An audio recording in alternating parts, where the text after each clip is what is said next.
Today's story is called Too Many Tomales. It is written by Gary Soto and Ed Martinez. It's a book about family. We've been talking about family. So let's go ahead and see what happens in Too Many Tomales. Snow drifted through the streets, and now that it was dusk, Christmas trees glittered in the windows. Maria moved her nose off the glass and came back to the counter. She was acting grown up now, helping her mother make tamales. Their hands were sticky with masa. "That's very good," her mother said.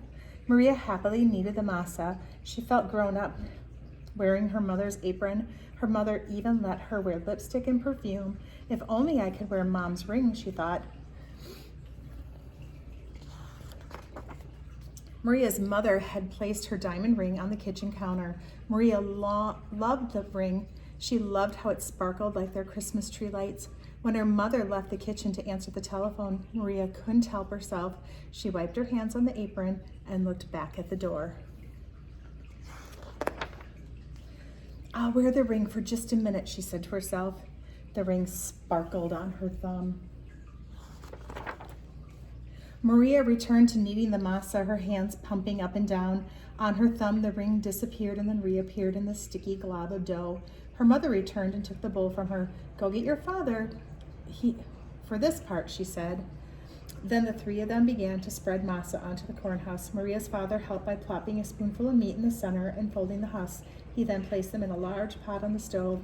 They made 24 tamales, all as the windows grew white with delicious smelling curls of steam. A few hours later, the family came over with armfuls of bright presents. Her grandparents, her uncle and aunt, and her cousins Dolores, Teresa, and Danny.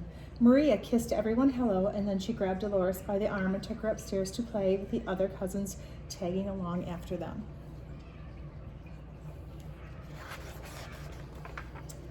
They cut out pictures from newspaper, pictures of toys they were hoping were wrapped and sitting underneath the Christmas tree. As Maria was snipping out a picture of a pearl necklace, a shock spread through her body. "The ring!" Everyone stared at her. "What ring?" Dolores asked.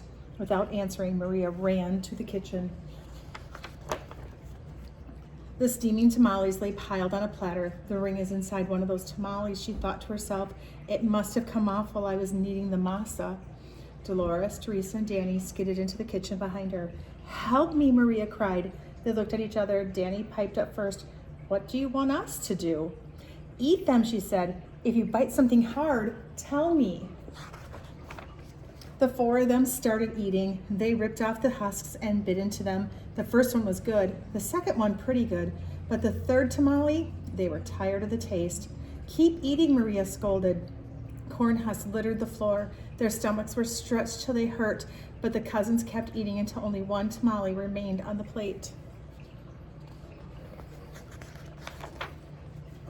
"This must be it," she said. "The ring must be in this one. We'll each take a bite. You first, Danny." Danny was the youngest, so he didn't argue. He took a bite. Nothing.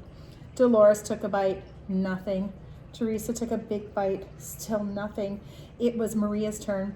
She took a deep breath and slowly, gently bit into the last mouthful of tamale. Nothing. "Didn't any of you bite into something hard?" Maria asked. Danny frowned. "I think I swallowed something hard," he said. "Swallowed it," Maria cried, her eyes big with worry. She looked inside her mouth. Teresa said, "I didn't bite into anything hard, but I think I'm going to be sick." She held her stomach with both hands. Maria didn't dare look into Teresa's mouth. She wanted to throw herself on the floor and cry. The ring was now in her cousin's throat, or worse, his belly. How in the world could she tell her mother? But she had to, she thought. She couldn't feel the tears pressing to get out as she walked into the living room where all the grown-ups were talking. They chatted so loudly that Maria didn't know how to interrupt. Finally, she tugged on her mother's sleeve. "What's the matter?" her mother asked. She took Maria's hand. "I did something wrong," she sobbed. "What?" her mother asked. Maria thought about the beautiful ring and that it was now sitting inside Danny's belly, and she got really confused. Then she gasped. The ring was on her mother's finger, bright as ever. "The ring!" Maria screamed. Maria's mother scraped a flake of dried masa. "You were playing with it," she said, smiling gently. "See, it's right there on her finger."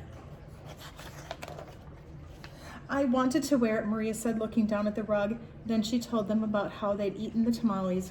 Her mother moved the ring a little on her finger. It winked a silvery light.